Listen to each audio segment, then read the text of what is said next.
Welcome to the Top 14 Round 18 preview by us here at Rosboost Rugby. We are loving the Top 14 at the moment. It's so dramatic.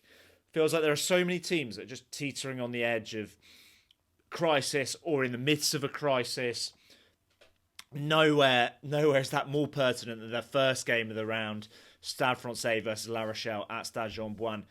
You could call this a bit of a disaster derby. Like, they're kind of both on the cusp of something really disastrous. A loss for either of them would cause some real concerns. That said, Stade Francais' home form is okay. They're 6 wins from 8. It's just so much going on, and they're just not clicking at all, and they're not consistent within games. It's yet another shift around in the coaching setup this week. So Laurent Lebitte has gone upstairs properly. He was kind of half upstairs. I don't know. He kind of already taken a step back. Paul Gustard has now pretty much got full control.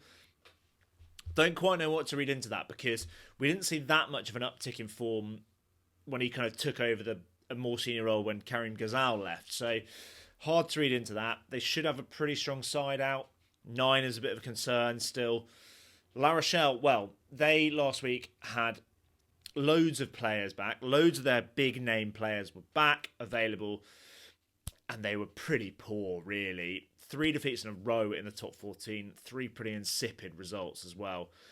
5 in a row in all, if you include the Champions Cup games. Only 2 wins since the December Champions Cup games.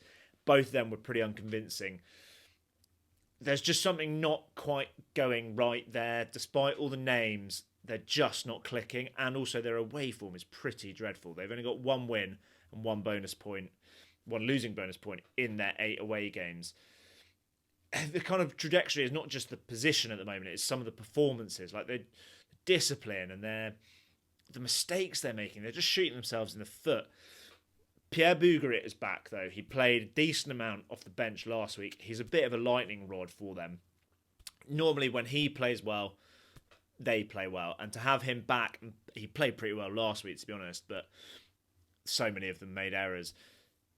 We are actually both going for Stade Francais in that one because La Rochelle just are in a bit of a pickle. And if they couldn't pick themselves up at home to Racing last week, I don't see why they're going to pick themselves up for an away game at Stade Francais.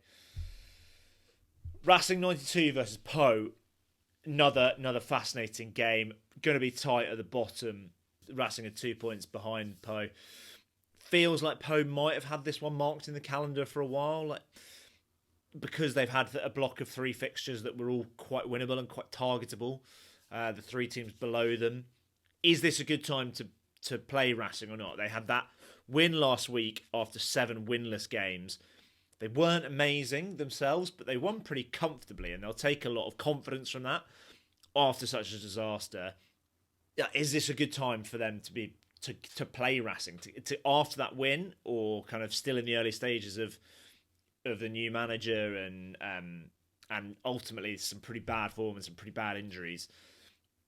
And also after the Van defeat in the last home game, Racing now have statistically the worst home side. They're the worst home side statistically after Van won last week at home, and they can't even blame it on playing out in Créteil because the recent results have all been at La Défense and they've all been pretty bad. The key thing for them is Nolan Le Garrec will be available. It's hard to overstate how critical he is for Racing 92. He's not just a talisman and the one that sparked things in terms of his game and his creativity, but the drop-off for some of the others, even Clovis Labai, who's been on a France tour, the drop-off to them behind when Le Garrec isn't there is so significant. Talking of players back from France, Pau have their 2 main players, their 2 X-Factor players of Emilien Gaeton and Théo Atisogbe back. They played in the narrow defeat away to Stade a couple of weeks ago. They've not won an away game, though, since 17th of February 2024. So that is now over a year.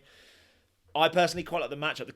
The really interesting matchup is going to be Gaël Fickou, who's been released from the France squad, get some game time into him, up against Emilien Gaeton, his other kind of replacement, I guess, in recent times at 13. He's also been released. Just quite fancy the Pau game plan against Racing, like where they're weak, Racing aren't strong. They play with the pace that La Défense might actually suit them as well. Rich is going for Racing. He just can't see past Poe's away form. Not winning away for over a year is pretty bad. I am backing my boys, Poe. As I said, just fancy them at La Défense. The matchup, the game plan, the injuries for Racing, the form of both teams. I'm going for Poe in that one. Lyon and Toulon are two teams kind of building quite nicely. Well, Toulon are kind of verging on a juggernaut sort of thing. They've won. They've only lost one of their last 9 games, and that was away at Bordeaux with a pretty rotated side.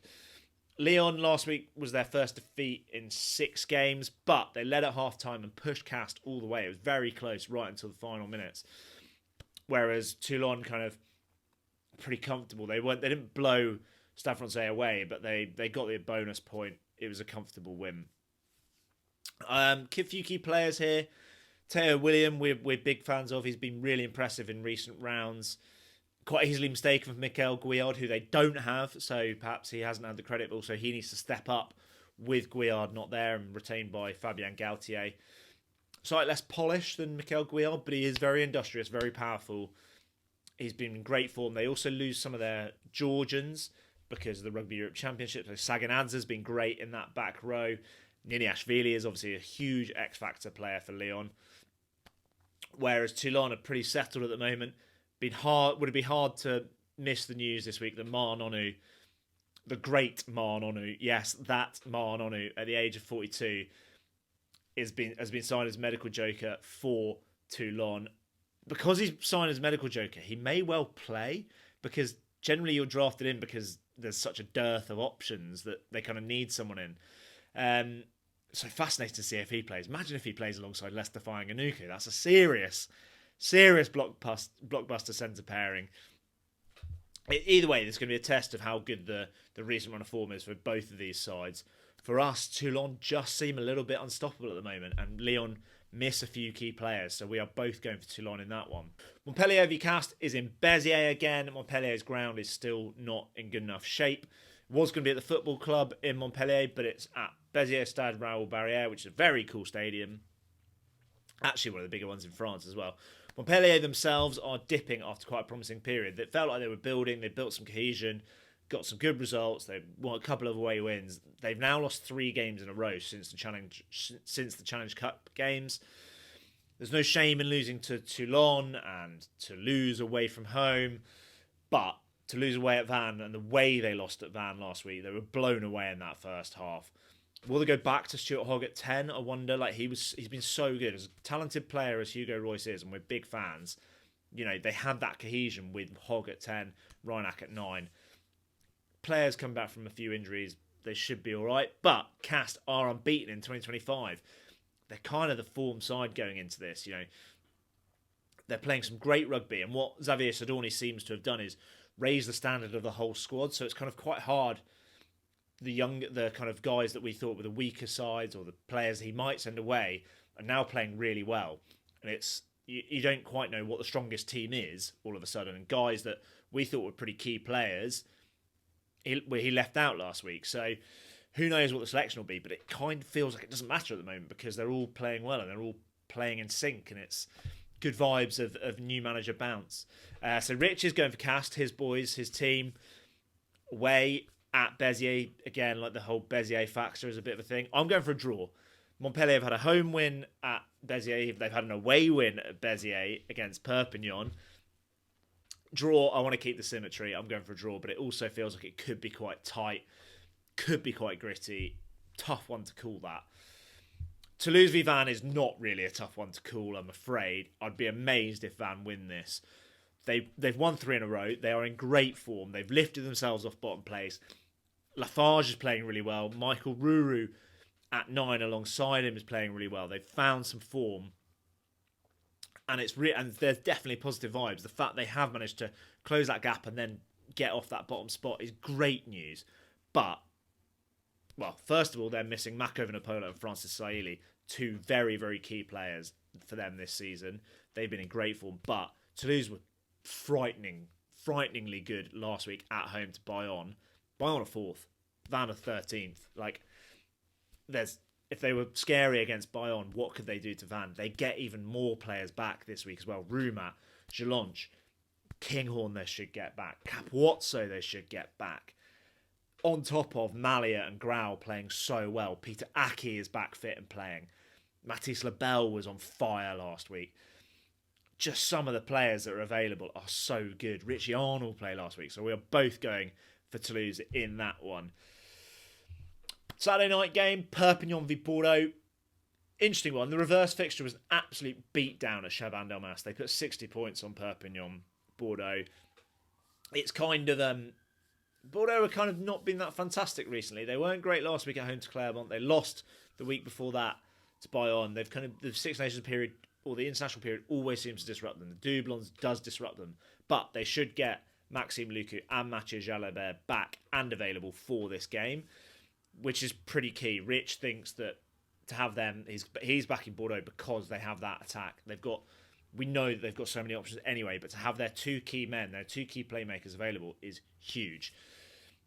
It's an interesting one though, because Perpignan, their strengths at the moment seem to be the scrum and their defence. They are not scoring tries.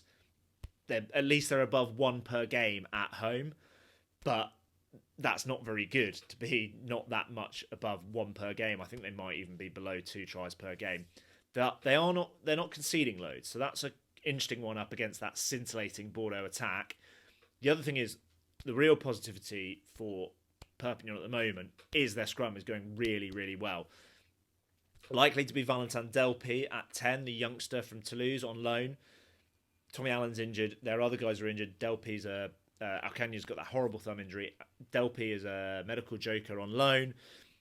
Can he kick the goals? If the scrum going well, Brooks, Berrier and Ruiz in the middle of them. Bordeaux scrum has really struggled recently. They got chewed up by Bayonne, and this is a similar sort of pack. So if they can get the penalties, can Delpy get them into the areas and kick the goals to just challenge Bordeaux and challenge Bordeaux to score points. If they can get found out at scrum time, then it's a fascinating game. If Bordeaux can get parity, then it could be another beatdown. Rich, as I said, is going for Bordeaux because they've got some of their stars back. I'm going for Perpignan. They've got a decent home record. They've only lost one game at home. And I like the matchup. I like the matchup of that scrum and their defence against Bordeaux. The final game of the round, Sunday evening, Bayonne versus Clermont. Injuries have hit these teams pretty hard recently. I think Bayonne got to the third row of the graphic on TV. I wouldn't be surprised if Clermont are the same. They've got pretty similar styles of play. They're both very physical, good scrum, good line out, very direct, and then they rely on some of their X-factor players in the backs to spark something, to score their tries, to bring that spark. But quite a few of them, their X-factor players are injured. Raka is injured. I don't know if Mangala and Tuolangi are available for Bayonne. They've got a few injuries, as I said. The fact they're pretty similar teams is interesting. If they were both at full noise, it'd be a fascinating game. But Clermont just in a little bit of a pickle at the moment. Away form still isn't that great. And importantly in this one, Bayonne are one of the only 2 unbeaten sides in the league. We saw what they did to Bordeaux a couple of weeks ago. Even with Bordeaux playing pretty well at times, they just kind of shut them out. They've got the game plan to shut teams out at home. So we are both going for Bayonne in that one. Fascinating round of fixtures again. Absolutely loving it, as I said at the top. So many storylines. Where are the storylines you're interested in? Let us know.